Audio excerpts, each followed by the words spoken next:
ابن منظور افریقی کہتے ہیں وقدر الشیء بالشیء یقدرہ قدرا وقدرہ وقدرت الرجل مقادرۃ اذا یستہ وفعلت مثل فعلہ سبحان اللہ کا یستہ وفعلت مثل فعلہ۔ اس کا مطلب یہ ہے ایک چیز کو دوسری چیز کے ساتھ رکھ کر اس طرح سے سیٹ اپ کرنا کہ دونوں برابر ہیں یا نہیں، پہلے اس کی میجرمنٹ کر لی اور پھر جو ان دونوں نے مل کر کام کرنا ہے۔ کبھی کوئی چیز تنہا کام نہیں کرتی، اس کو کہتے ہیں ایک شے کے ساتھ ملا کر دوسری شے کی میجرمنٹ کر لے۔ جو چیزیں اللہ نے بنائی ہیں وہ اکیلی نہیں کام فنکشن نہیں کرتی، وہ چیزیں مل کر کام کرتی ہیں، اس لیے یہ جوڑے بنائے گئے، جیسے مرد اور عورت یہ جوڑے بنائے گئے۔ عورت تنہا کوئی کام نہیں کرتی، نہ مرد تنہا کوئی کام کرتا ہے، تو والد و تناسل کے لیے وہ دونوں مل کر کام کرتے ہیں۔ یہ سب ایک سسٹمائز ہے، اس نے یہ طریقہ کار اس طرح وضع فرما دیا اللہ تعالیٰ نے، اور اسی کے مطابق سارا کچھ ہو رہا ہے۔ اس کے اندر کسی کا عمل دخل نہیں، نہ یہاں نہ قیامت کے بعد۔ جب اس طرح سے چیزوں کو سمجھیں گے، قدر الشیء بالشیء کا معنی ہے ہمارے سامنے آ جائے گا، یعنی اسے کسی کے احتیاج نہیں، وہ عاجز نہیں۔ قرآن کریم میں جب یہ آیات آئیں گی تو وہاں پر اس حساب سے ان کا معنی یہ لیا جائے گا کہ وہ قادر ہے جس نے کائنات کی میجرمنٹ اس طرح سے کر دی ہے کہ ہر چیز نے اپنی جگہ پر فنکشن کیسے کرنا ہے، نہ کوئی بڑی نہ کوئی چھوٹی، ایسی کائنات کے اندر اس نے میجرمنٹ کر دی ہے کہ اب جب تک انہوں نے چلنا ہے وہ اسی کے مطابق اپنا فنکشن کرتی رہیں گی۔ جو اس طرح سے کرے اسے قادر کہتے ہیں، وہ میجرمنٹیں کرنے والا ہے۔ ایک ریت کے ذرے سے لے کر ایک ایٹم سے لے کر بڑی سے زمین و آسمان تک اس نے جو سسٹمائز کیا ہے، اس لیے اس کو ان اللہ علی کل شیء قدیر کہتے ہیں۔ سبحان اللہ۔ تو جب اس نے میجرمنٹ کی تو 1 انچ کا بھی اس میں فرق نہیں ہوتا۔ ہاں دوسرا وہ ابن منظور افریقی کہتے ہیں وَقَدَرْتُ عَلَيْهِ الثَّوْبَ قَدْرًا فَأَنْقَدَرَ عَلَيْهِ جَاءَ الْمِقْدَارِ۔ وہ کہتے ہیں درزی کو بھی عرب جو تھے وہ یہ اس کے لیے کہتے تھے، اس کو بھی یہ کہتے تھے، قدر اس کو بھی کہتے تھے کہ کپڑے کہ کسی درزی نے کسی کپڑے کی سلائی کرنی ہے تو وہ کپڑے سلائی کرنے سے پہلے سب سے پہلے اس کا ناپ لے گا، پھر ان کپڑوں کو کاٹے گا اور کاٹنے کے بعد اس کے لباس کو تیار کرے گا۔ جب اس نے ایسا کر دیا تو اب وہ لباس فٹ ہو گیا۔ اسی طرح اللہ تعالیٰ نے تنہا اس کو پلان کیا، ڈیزائن کیا، میجرمنٹ کی۔ جب تک اس نے جانا ہے تو وہاں تک اس نے لے جانا ہے۔ تو یہ سسٹمائز جو ہے اس کو دیکھ کر اس کو جب دیکھیں تو وہ پھر فرماتا ہے فَنِعْمَ الْقَادِرُونَ، دیکھو تو صحیح میں نے کیسے میجرمنٹ کی ہے، میں نے کیسے سسٹم کو سیٹ اپ کیا ہے، میری یہ قدرت ہے، میری یہ شان ہے، تم ان پہ غور نہیں کرتے کہ میں نے کیا کیا ہے۔ قدر کا ایک معنی اندازہ لگانا بھی ہوتا ہے۔ وَقَدَّرْتُ عَلَيْهِ الشَّيْءَ وَصَفْتُهُ، اس کا مطلب ہے کہ میں نے جب کسی چیز کو ڈیزائن کیا تو میں نے اس کو ایسے کاٹ کر ایسے کر کے اس کو ایک سسٹمائز کر دیا اور اس کو ایسے طریقے سے کیا کہ ہر چیز اپنی جگہ پر بالکل فٹ بیٹھ گئی، یعنی سیٹل ہو گئی اور فٹ ہو گئی اس جگہ پر۔ مکان بنایا، کوئی اور چیز کی، تو ہر چیز اپنی جگہ پر سیٹل ہے۔ تو جب وہ سیٹل کر دی گئی تو اس میں اب کوئی اونچ نیچ نہیں ہو سکتی۔ اس کو وہ کہتے ہیں وَقَدَّرْتُ عَلَيْهِ الشَّيْءَ وَصَفْتُهُ۔ سبحان اللہ۔ اب دیکھیں اللہ تعالیٰ کے لیے اس لفظ کو لائیں۔ اللہ تعالیٰ کس معنی میں قادر ہے، کائنات کس معنی میں قادر ہے؟ اسی سے ایک لفظ نکلا ہے تقدیر۔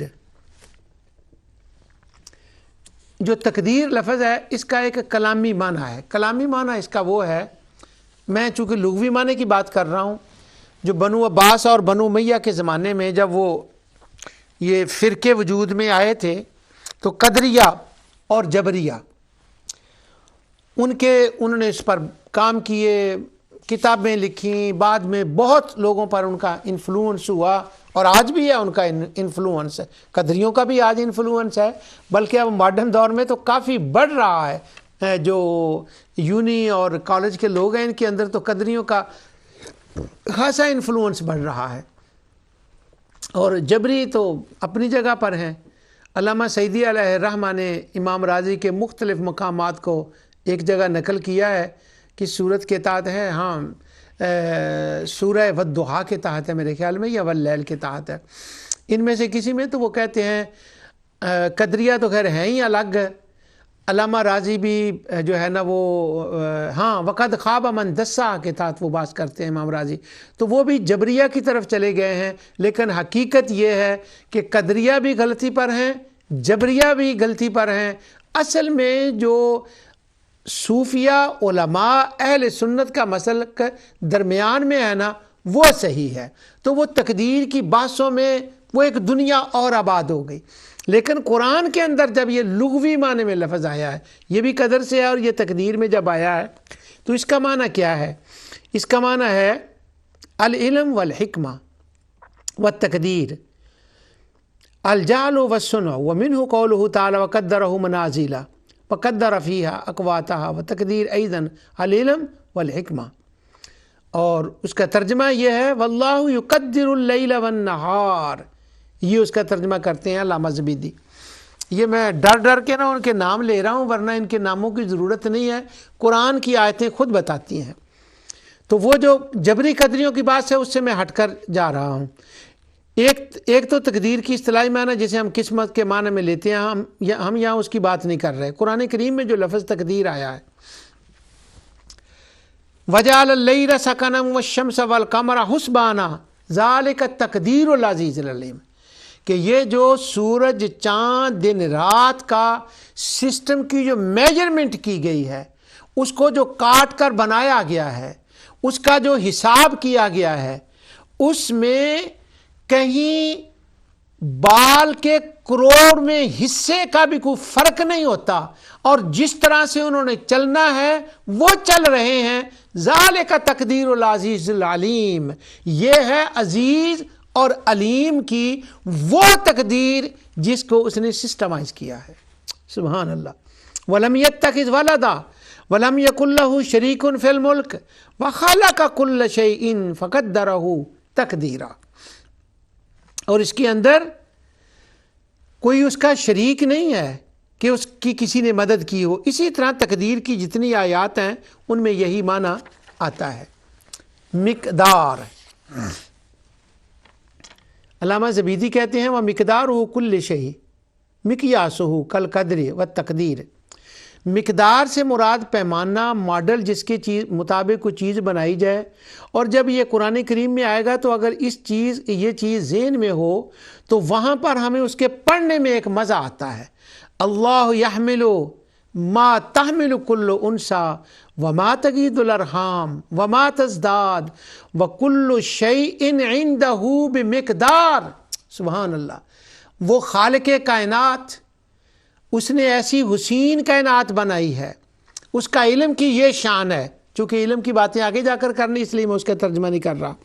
اس نے ہر چیز کی مقدار سیٹ کر دی ہے، اس کے پیمانے بنا دیے ہیں، اس کا حجم، اس کی جسامت، اس کا طول و عرض کا معنی پایا جاتا ہے۔ ایسے محاورے آتے ہیں کہ یہ چیز دوسری چیز کے بالکل برابر ہے، اسی کے مطابق ہے، یعنی اس کا مطلب یہ ہے کہ اللہ تعالیٰ نے جو کائنات کو بنایا اس میں اس نے جو ایک چیز کے ساتھ دوسری چیز کو جوڑا ہے اس کے اندر کوئی کمی نہیں، کوئی غیر مناسبت نہیں، اس کے اندر یہ نہیں ہے کہ اعتدال نہ ہو۔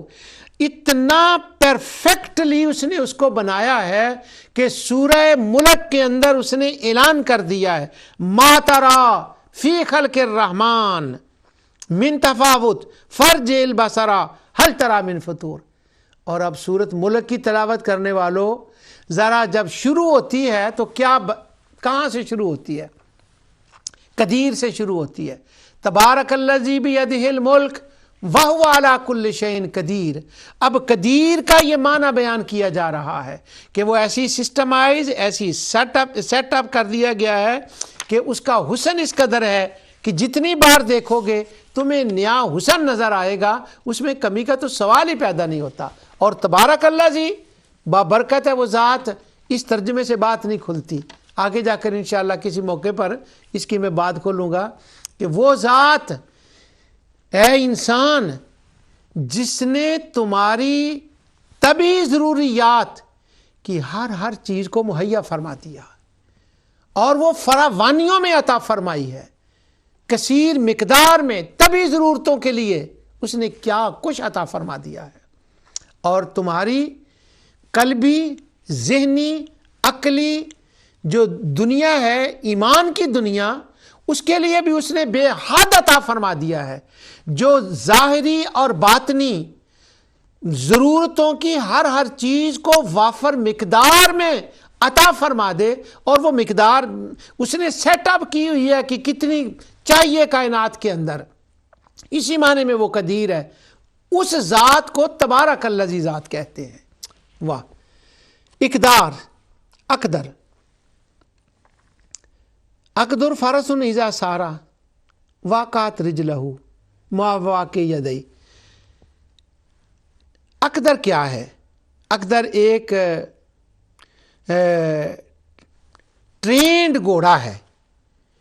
یعنی مثال یہ دی گئی کہ اللہ تعالیٰ کا قدیر ہونا انسانوں کی سمجھ میں آئے، اور یہ کہ انسانوں نے جو دیوی دیوتے اور اللہ کے شریک بنا رکھے، ان کو آلیہ بنا رکھا ہے، ان کو شرکا بنا رکھا، ان کا کوئی عمل دخل نہیں، اور اللہ تعالیٰ کو کوئی عاجز نہیں، عجز نہیں ہے کہ اللہ تعالیٰ کو ان کی دیوی دیوتے میں سے کسی کی ضرورت ہو، یا اگلے جہان میں جا کر ان کا کوئی رول ہو، یا ان کے کوئی رول کی ضرورت ہو. نعوذ باللہ. الاقدر اس گھوڑے کو کہتے ہیں جو کچھ ایک خاص انداز سے بھاگتا ہے. وہ اس انداز سے بھاگتا ہے جہاں پر اس کے اگلے پاؤں پڑتے ہیں. اس کی ٹریننگ ایسی ہے جب وہ اگلی چھلانگ لگاتا ہے تو اس کے پچھلے پاؤں بھی اسی جگہ پر پڑتے ہیں جہاں اس کے پاؤں پڑتے تھے. سبحان اللہ. نہ آگے نہ پیچھے، عین پاؤں اس کے اوپر آ جاتے ہیں. اس کو اقدر کہتے ہیں. اس کے اندر ماپنے کا معنی پایا جاتا ہے، میجرمنٹ، تعین کا معنی پایا جاتا ہے. تو اللہ تعالیٰ قدیر ہے، اس کا معنی یہ ہے کہ جہاں کسی چیز کو ہونا چاہیے وہاں اس نے اس کا ایسا تعین فرما دیا کہ کسی دیوی دیوتے کو اب اس کی اصلاح کی بالکل کوئی ضرورت نہیں. تو یہ وہ لفظ آیات میں آئے گا، تو اگر ان چیزوں کو ہم سامنے رکھیں گے تو معنی آسانی میں سمجھ آ جائے گا. حسن کی انتہا، اور وہ قدرن حسنت کے معنی بھی آتا ہے حسین. اللہ تعالیٰ نے یہ حسین پیدا کی ہے، کائنات کو حسین بنایا ہے. ترتیب کے معنی میں بھی یہ پیدا آتا ہے. کم قدرتہ نخل کا محرکتن، ایک ترتیب کے ساتھ اس نے یہ درخت لگائے ہیں. تو یہ قدر کے معنی اس معنی میں ہے کہ ہر چیز ایک سیٹ ہے. آخر میں ایک لفظ ہے قدار، اور قدار کدار دونوں طرح سے ہے. یہ کہتے ہیں ہانڈی کو اور اس کے پکانے والے کو بھی. ایک ہانڈی ہے، اس کے اندر سارے مسالے ڈال دیے ہیں، اور پکانے والا ایک ہے، وہ کسی اور کو اس کے اندر چمچہ نہیں ڈالنے دیتا. تو جب اللہ تعالیٰ نے اپنے لیے یہ لفظ استعمال قرآن میں فرمایا، تو قرآن کی جب آیات کا سیاق و سباق دیکھیں تو اس کا مطلب یہ ہے یہ کائنات بھی ایک ہانڈی ہے، اور اس نے اس ہانڈی کو بنایا ہے اور اس کے اندر سارے مسالے ڈال دیے ہیں، اور یہ ہانڈی ایک پک رہی ہے، علاج علم مسمہ تک یہ پکتی رہے گی، اور وہ اس کا انتظام اس کے ہاتھ میں ہے. کسی اور کی اس کے اندر مداخلت، انٹرفیرنس نہیں ہے. اس معنی میں وہ قدیر ہے. اور اس کا معنی کنٹرول بھی ہے. اس کے کئی معنی وہ سارے رہ گئے. اور وزر والقدر و تعظیم، اس کا معنی تعظیم بھی ہے کہ اللہ سبحانہ و تعالیٰ، کیونکہ تعظیم کے اندر بھی میجرمنٹ ہوتی ہے. تو اللہ تعالیٰ قدیر ہے، وہ عاجز نہیں ہے.